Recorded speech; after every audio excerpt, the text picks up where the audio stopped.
So the first season of Drag Race I kept up with week to week all the way back in the distant year of 2019 was RuPaul's Drag Race Season 11.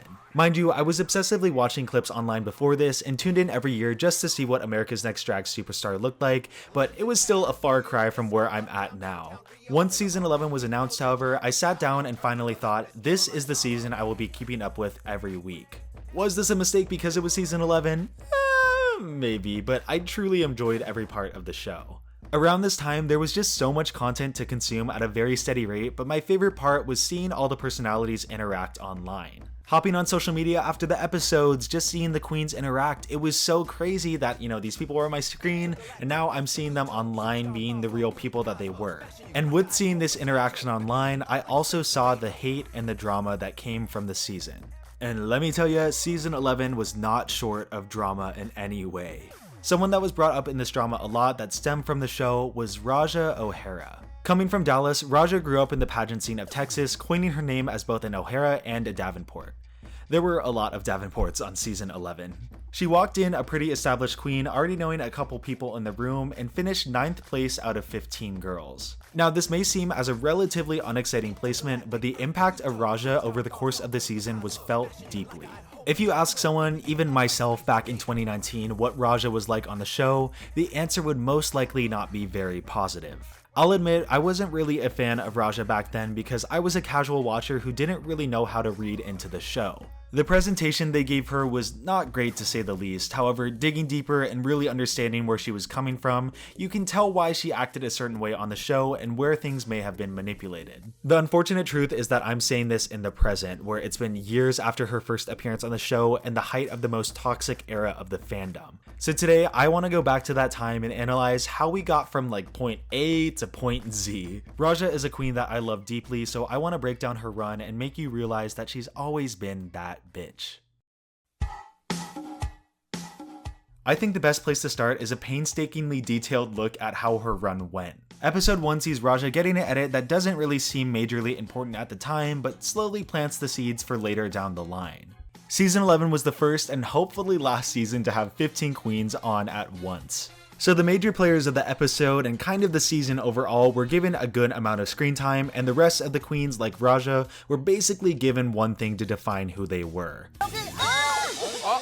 Why your earring coming off? You weren't doing the electric slide, you just did 2 steps, Mary. The earrings were funny and did seem like an oversight by Raja on how good they would stay on TV. So right out the gate, we are presented with a queen who knows a couple people, is confident, and then is immediately knocked down slightly because their accessory is acting up. Again, with so many queens on the season and it being so new, we're going to characterize each of the queens with the little we know about them, so now Raja is going to be characterized as the underprepared earring queen. We get the sense that she's underprepared because Sugar's confessional tells us so. It's just an early sign they were taking the piss out of her in a similar way they were doing to Willow on season 14. However, Willow's judgments were proven wrong and she was given a lot of praise in the edit, while Raja was never really allotted that praise. Obviously, I think they should have put the earring thing in because it's a quirky little thing that can kind of characterize Raja, but as the points start to build next to her, the early things start to feel like they matter more. The last thing we can see with episode 1 that rings true for Raja's whole time on the show is she can walk this runway like no other queen. Episode 2 had 2 main instances of showing Raja. In the filming, Raja was clearly struggling with the material, she was in her head and wasn't applying the notes the judges were giving. But then, in the end, she was ultimately declared safe. The thing is, they spent a lot of time on Raja in particular to show how she's struggling and will most likely be at least low, but then she's safe, and instead Brooke, Ariel, Kahana, and Mercedes were all in the bottom. And don't get me wrong, all 4 of the queens that I just mentioned were not good in the challenge, but someone like Kahana was barely shown and she ended up in the bottom while they really spent a lot of time on Raja and yet Raja was just deemed safe. So why edit Raja in this way when ultimately calling her into a placement where she won't hear the critiques and won't really be a part of the narrative anymore? It's just another way for the editors to take jabs at Raja's performance before we get to the meat of her run. It's a form of priming where we see a queen not doing so great but still don't know a lot about them. We start to build a negative perception towards them and their performance on the show because even though we aren't seeing them actually end up low or in the bottom, we see they're not doing so great, so now we think, oh, that's kind of interesting. So when Raja does come around in the narrative being more vocal than before, she already has points against her in the minds of the fans. To me, there was no reason to edit Raja's struggle into the episode unless they were trying to set something up for later. It's a common tactic used by the editors to again plant the seeds for players later in the game. What's being presented so far in this part of the episode is that Raja's either going to break out of her head and take the notes down the line to become a true competitor, or given a weird delusional edit where she isn't really given a lot of good moments shown. Can you guess which one they picked? The other part of the episode gives us the answer to why they showed her so much in filming, when she has an argument with Evie. The argument stemmed from Evie believing the other team of girls were acting extremely fake towards Silky by complaining to Rue instead of coming to Silky directly. I think their team captain is a little problematic. She's very loud, she's a big personality, and I feel like at this point she's not gonna let anybody else on her team shine over her. Evie calling this out is 1000% justified, and the other girls not coming forward aside from Ariel is really shitty, to be honest. But this is where the first sign of manipulation comes in. Raja on the season, every episode after this, is seen with Silky, defends her, and just overall has a really good time and good relationship with her. Later in All-Star 6, we see just how much the relationship mattered to Raja, Akira, and Silky. So circling back to the talk with Rue and Evie's confrontation, it feels like Raja being friends with Silky now would be hypocritical after talking bad about her behind her back, but the thing is, she really didn't do that. Obviously, not everything was shown, but just by her body language throughout the scene, it doesn't really feel like she was giving much energy into the shady talk. The most we see is her agreeing with Brooke's point about Silky wanting to get TV time, and then laughing at Ariel's comment about Silky being a little obnoxious. The laugh can be taken in the wrong way, I guess, but I feel like it was more of a light-hearted thing than anything, and she was just laughing to fit in with the group. The point I'm trying to make is that Raja was in an interesting situation where she liked Silky, but most of her group didn't. She just met these girls, so it would be kind of weird to come out and defend her in that moment, and would be even weirder for them to show it on the show because it breaks up the narrative they were trying to push for the episode. But I'm almost certain that Raja did not say a single bad thing about Silky in the talk with Rue, but the framing when it comes to the fight with Evie groups everyone together and makes it awkward. It starts out with Evie calling everyone out on the other team for saying stuff because she believes the entire team was at fault because Rue grouped them together in that way. People like Raja and Honey didn't really contribute much to the conversation, but were still grouped in, so when it came time for Raja to speak up, it seems like she's more at fault than she actually is. Ariel saying, "Why isn't everyone speaking up?" makes us believe that when Raja starts talking and defending herself, she's hypocritical and at fault. Instead, Raja was defending herself from Evie for trying to group her in and starting something where she wasn't really involved. Raja tells Evie that asking everyone in the group first before calling everyone out should have been how it went, but Evie didn't do that. Instead of asking everybody else and then going off about some shit that you don't know nothing about. Bitch, It's not that I don't know nothing about it. I've heard it from half of y'all anyway, so. I am shook that Evie has come for me.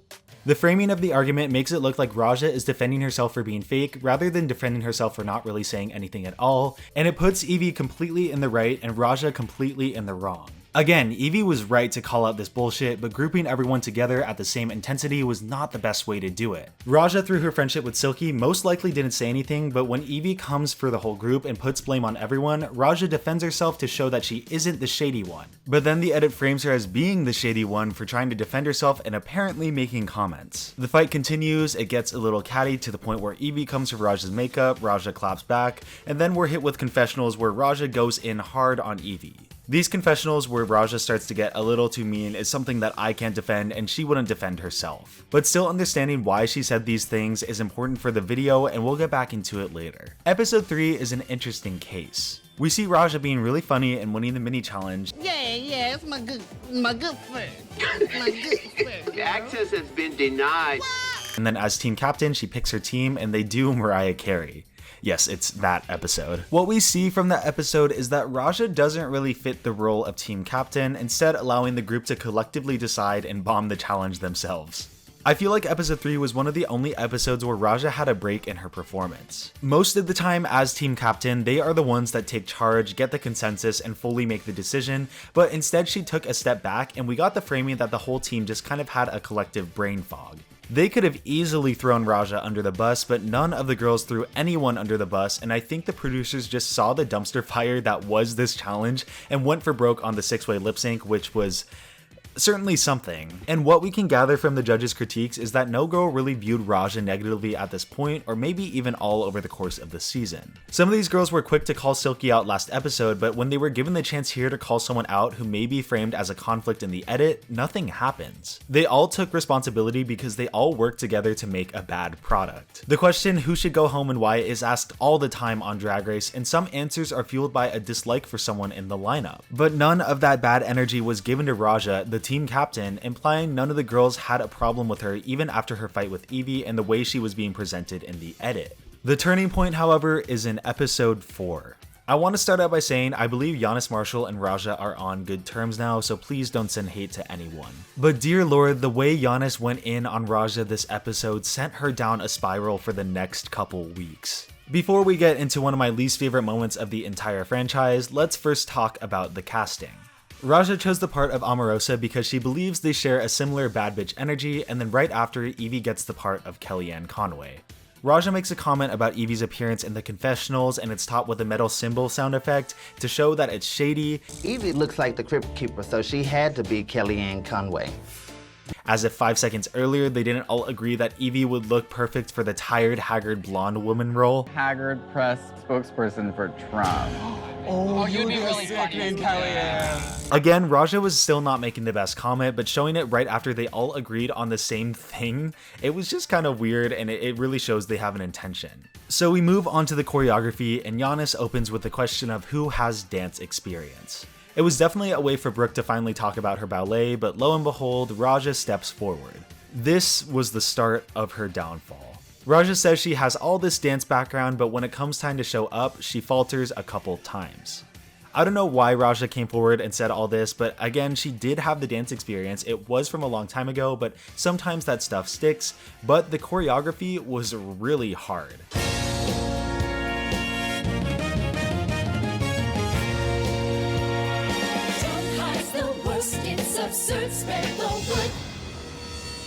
So hard that we see a lot of the girls reacting to it completely shocked, like, oh god, we need to do this. And they focus in a lot with Raja struggling with this choreography, but Raja gets the choreography eventually in the final product, which implies she was at least picking it up in rehearsal, but they didn't show that because they wanted to push the delusional villain edit onto her. They wanted to see this queen boasting about all her experience and then completely messing up, and then we as the audience are like, oh haha, this is so good. But what I see instead is a dance instructor completely shitting on someone. I explained this back in my choreography video, and people commented talking about their experience with Giannis. They basically confirmed that he can be pretty shady. It's cool, it's the way he teaches. If someone's taking a class with him, they should know that going into it. But when you're in a competition and don't have a choice of who your choreographer is, the last thing you want is someone that's going to continue to put you down instead of uplifting you. Choreography is frustrating, especially if you're not getting it, and then when the person you're learning from is like, wow, you're probably going to be in the bottom, how is that going to help someone's mindset? Don't look down. I want you to be alive. This was very unthinking and looking down. Giannis is giving me the fucking blues. Imagine doing this and lip syncing. Good luck. Giannis, The edit frames it like Raja is getting mad at Giannis right after she gets called out for her exaggeration of dance experience. It's meant to say she's struggling because she lied, and look where it's ending her up. So yes, putting a target on her back was not a smart thing to do, and yeah, Giannis can call it out, but the delusion masks the fact that the comments were actually really mean, so we still end up with the idea that Raja was in the wrong for not really telling the truth or extending her truth, when in reality, they only really showed her worst moments and the choreography was really hard for everyone. Also, they didn't really even use Giannis's choreography in the actual musical, which, what was the whole point then?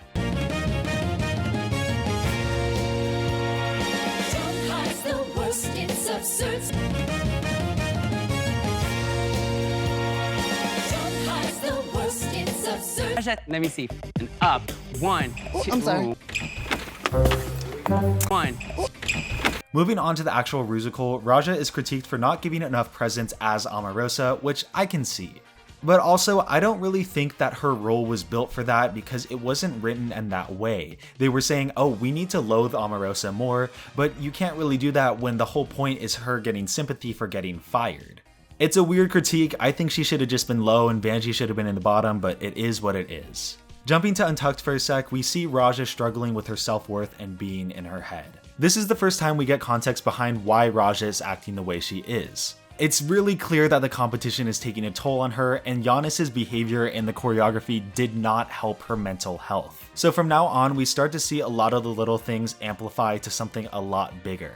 The one place where Raja feels good about her talents in the competition is when she's lip syncing, and boy can she lip sync. The thing is, Raja knows she's a good lip syncer too, which she brings up in episode 5. She says that if she has to lip sync every week to make it to the top, she will because it's what she's best at. Evie comments that she should be applying that talent to the challenges instead, and Raja fires back with, "Don't try me right now." Evie keeps it 100% regardless if someone wants to hear it or not, and Raja did not want to hear it in that moment regardless of whether it was true or not.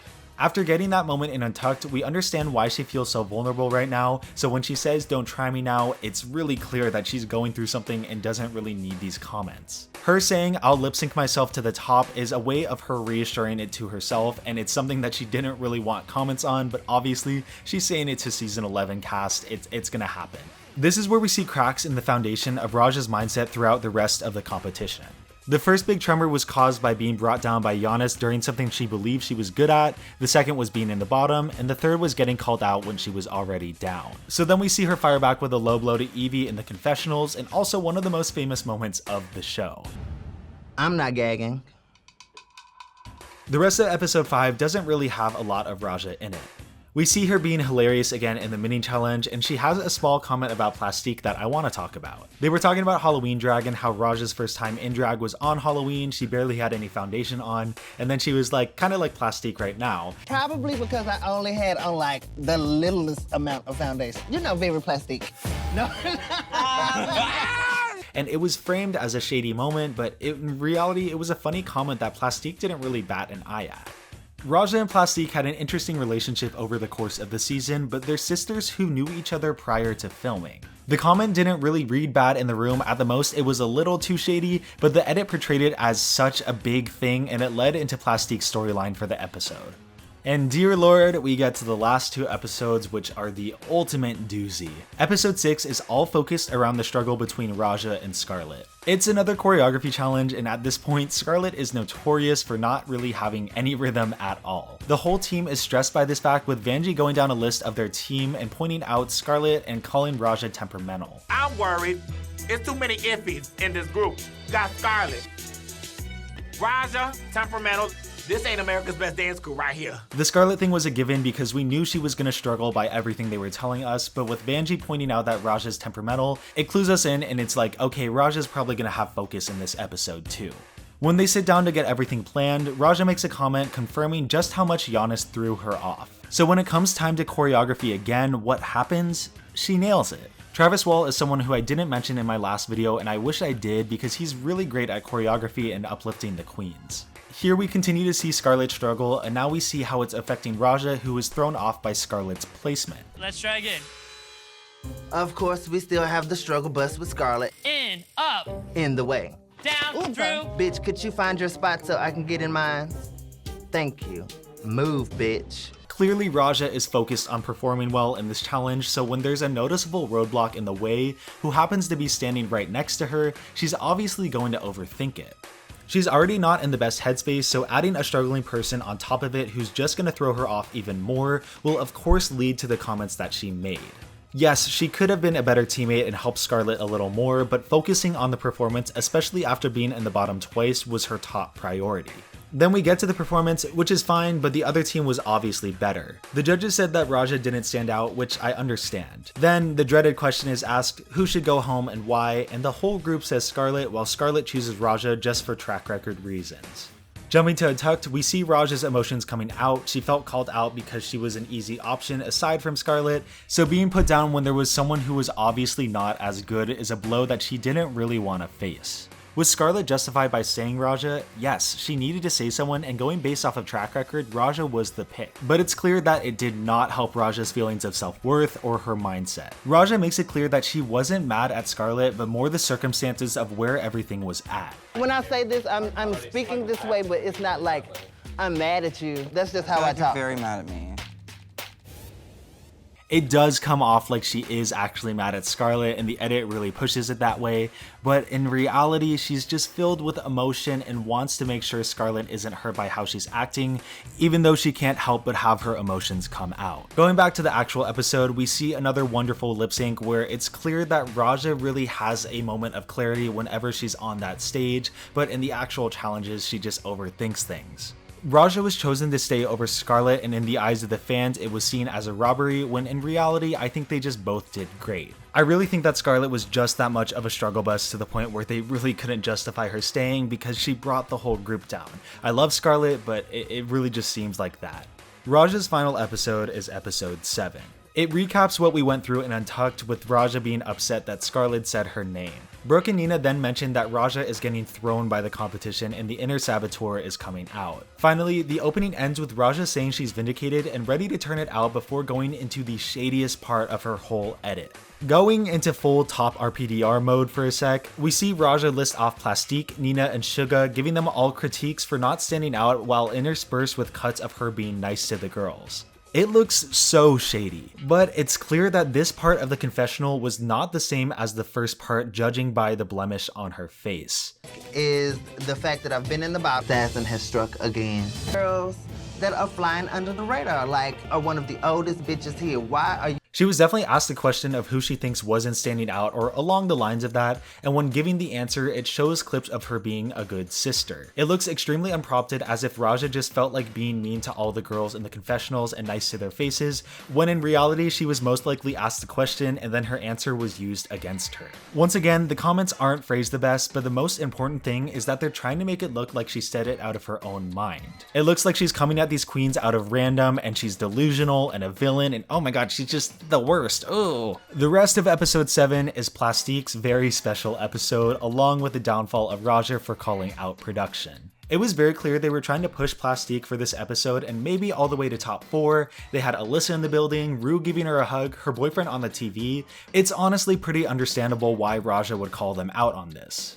At this point in the competition, being in the bottom 3 times in a row, Raja was at her lowest, so seeing someone get the attention that she's just craving hurt like nothing before. The beautiful part that I'm grateful for is that Plastique saw through the hurt and was there to comfort her. They're sisters who may get frustrated, but they're there to support each other. Even online after the show, they had their moment, but it's patched and we're good. Raja was not coming for Plastique, but rather coming for production through Plastique. She can't just walk up to a producer and call bullshit, but she also just can't hide her emotions when she's going through a rough time.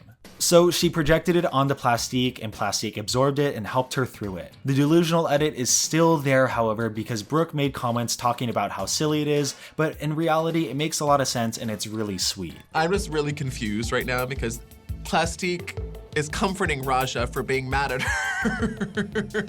The actual episode sees a lot of shift happening away from Raja's feuds and towards Silky's. It's clear they don't want to push Raja anymore, so getting her in the bottom for the 4th time in a row will most likely do it. If I'm being honest, I really liked Raja's tree look. It's creative, it's flattering, sure, it's breaking apart, but it understood the assignment more than some of the other looks. I just think they were trying to find any excuse to put Raja in the bottom at this point because her time was running thin, and it didn't help that she called out production. She has one last great lip sync and then sachets away. For someone who placed 9th on their season, Raja O'Hara made quite an impact. 6 pages worth to be exact. Coming off the season, the fans did not really love Raja outside of Reddit, who seemed to adore her and saw through the facade. The followers were low and the hate was high. Sometimes you check to see if something's done and it's not done yet. I feel like that's where Raja is. I just wish I could set the timer for a little longer.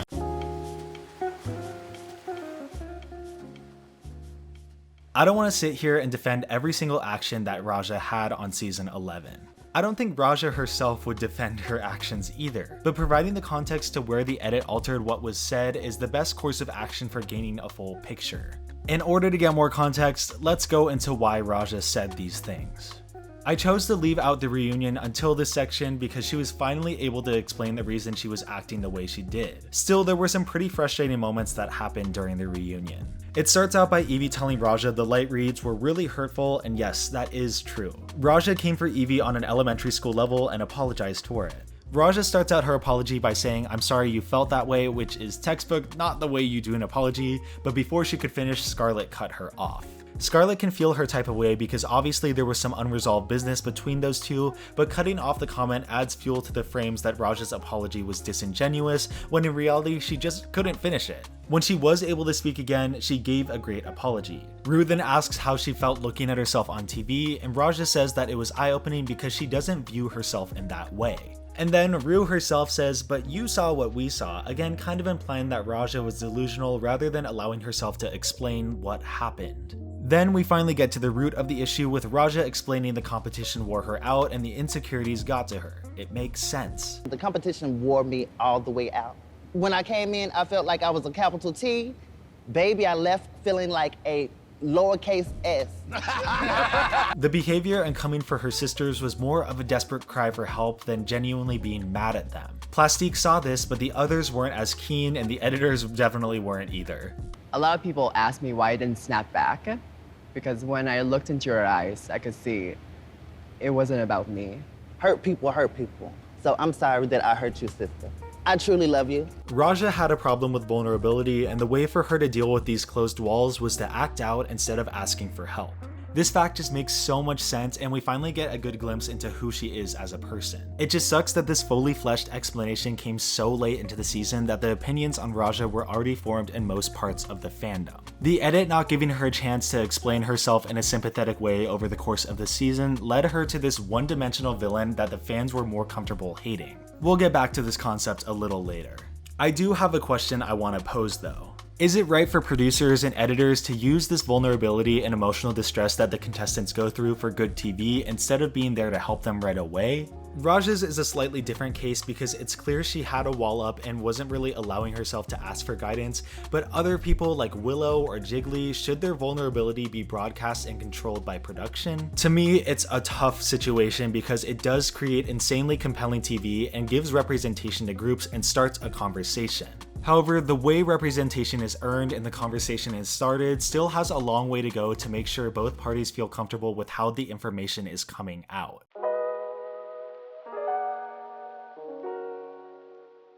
One reason why Raja took so much heat from the fans is because she served as a foil for practically everyone they wanted to push. Season 11 Raja is amazing TV for all the reasons you probably wouldn't want to see. If you don't know what a foil is, it's basically a character that has opposite traits, behaviors, ideals, or something to another person, most likely a hero. The foil serves to make the hero shine brighter and have their positive traits shown in contrast to the traits of the foil. Raja was the foil to Scarlett, Plastique, and Evie over different points of the season. Raja's edit was flooded with negativity or delusion in order to uplift the others for being projected onto or calling her out. Let's start off with Scarlett. Like I mentioned, Scarlett was the struggle bus on her team and it weighed everyone down a little too much. The foil comes in when we see Scarlett trying her best and Raja complaining about her getting in her way. We see Scarlett as the hero of the episode, putting her heart out on the stage and already being a possible contender for the crown with a win under her belt. So when the comments come in from Raja, someone who's supposed to be portrayed negatively, we are more likely to see the next comments she makes as negative too and root for Scarlett more. The concerns are coming from all sides of the team, even being started by mostly Vanjie, but Raja takes the brunt of the storyline because she's also made comments and Vanjie is more liked. It's easy for them to continue to push Raja as this villain and get an interesting storyline of Scarlett versus Raja than to push Vanjie as a stressed teammate who was just worried about the challenge. Next up, we have Plastique, who was only really the focus of the foil for one episode. She 100% tries to fight it off by comforting Raja, but the moment in the message is kinda cut by Brooke making fun of it. Over the course of the episode, we see Raja looking salty for Plastique getting so much attention. Every time Raja comes in, it serves as a gut punch right after a sweet moment that happens for Plastique. Plastique hugs Rue, Raja says it's fishy. Plastique gets a message from her boyfriend, Raja calls everyone out. It frames Plastique as the victim of the situation rather than Raja as a hurt person acting out. Anytime that Raja states her case of why she's upset and we move towards a place of understanding her more, they play a confessional of her talking bad about Plastique to continue to push Raja as a negative person. They just don't give Raja a chance to feel her type of way because they want to push Plastique as the sympathetic person to fully round out her episode. Finally, Evie is Evie and everyone is a foil to her. How the show is portrayed, they could completely turn it on its head and make Evie's edit a lot worse, but instead they went for this brutally honest hero and it's honestly really interesting to see. Where Raja's moments of calling people out are delusional and unprompted, Evie's are on point and honest. Again, though Evie's comments aren't always placed the best with the girls already being down, we see a justification every single time of why Evie says these things. Evie feels her type of way and the edit validates that, but for Raja, it doesn't. Raja was just one of a couple people that Evie would call out over the course of the season, but every time she did call Raja out, it helped her storyline a lot. All three of these queens gain a richer portrayal on the show because of their interactions with Raja. The reason Raja has been hit with so much of this hate is because all three of these queens are fan favorites. I do have another question that I want to pose. Did Raja get hate for coming for fan favorites, or are these queens fan favorites because Raja served as their foil? To say the only reason Raja was getting hate was because she came for fan favorites would be ill-informed though.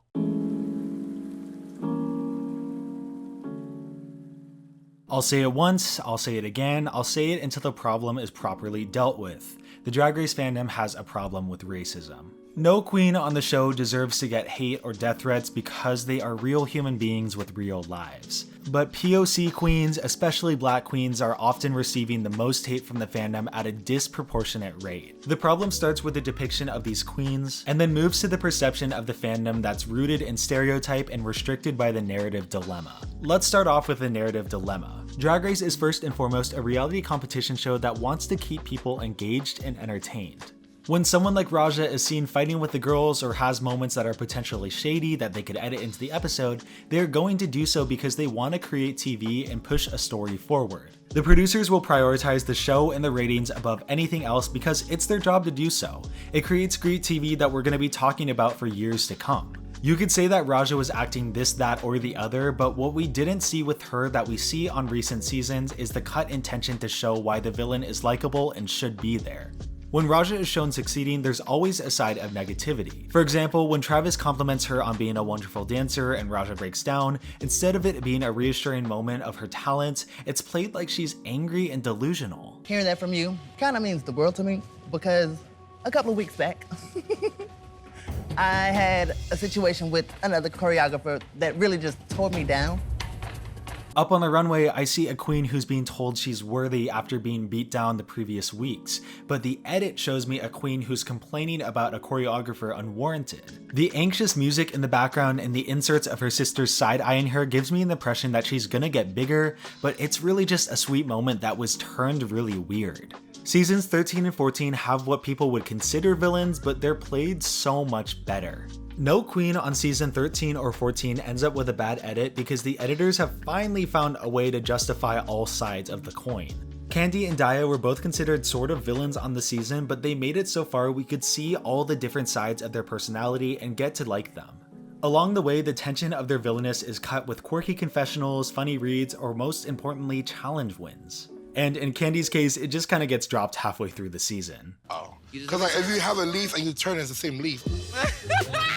Raja has funny confessionals on season 11 because she has a very similar personality to All-Star 6, but they're mostly edited to make it look worse in order to drive the narrative of her being a villain. The judges praise these queens for their talent, and the viewers, even if annoyed, are more receptive to seeing them further in the competition because the judges obviously want them there. But like I mentioned earlier, any reassurance that we get of Raja being in the competition is watered down by the edit. Raja's character on season 11 is one-dimensional because the edit forces her into it.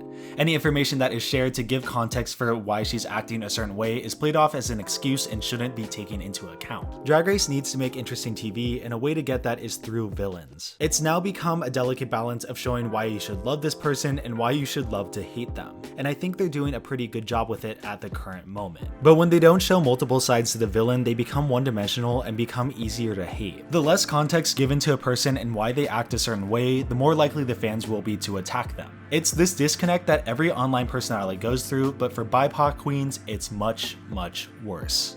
I'm actually doing a research project in my English class in tandem with this video because the concepts line up super well. I delve into reality TV and how it perpetuates stereotypes for the better and for the worse. I read an article by Yomi Adegoke for The Guardian, and a quote that really stuck with me was, "My worry isn't about the existence of these shows, rather the lack of diverse programming that counters the unrelenting narrative. Already battling stereotypes of aggression and greed, it is difficult to absent-mindedly enjoy them without the nagging worry about wider implications of their popularity." A Dig OK is primarily talking about Black Ink Crew, Bad Girls Club, and the streaming platform Zeus that depicts majority black reality shows. But the worries are still very real for Drag Race. If you've ever shown someone RuPaul's Drag Race who's not very well versed in the LGBTQ community, they'll see these flamboyant personalities and most likely reinforce their understanding of the stereotype they've already had. It's similar for someone who has a negative stereotype of the black community, aka just being kinda racist. When reality shows such as Drag Race or Bad Girls Club play into the stereotypes that are regressive to the truth, viewers at home who don't understand the culture will reinforce their stereotypes and biases. We saw the Vixen bring this up on season 10, which is frustrating to think about that they went forth with this narrative on the next season, but you know. The Vixen was aware of the stereotype of an angry black woman coming for a helpless white girl and attempted to maneuver around it on TV, only to get edited in that way anyway.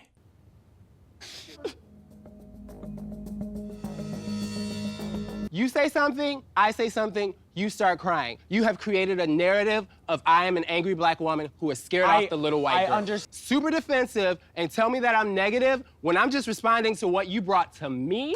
That will always read to these as a race issue. It's insane that it happened, and it's one of my least favorite edits on the show, but then we get to Raja the next season, who gets a similar edit of an angry black woman coming for 3 of the fan favorites, and without the context the Vixen provided, the racist viewers will react with their bias and reinforce their stereotypes.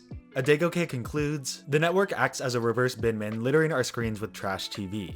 It in no way exists to challenge pre-existing misconceptions of the demographic it portrays and primarily caters to. But the question remains of whether it needs to. Reality TV hinges on flattening anyone involved into one-dimensional caricatures. Still, the consequences of stereotyping aren't always equally felt. There are enough depictions of white people on television to ensure that any misbehavior doesn't implicate the entire white population. While the same sadly can't be said for black women, I'm not sure it means the show shouldn't exist at all.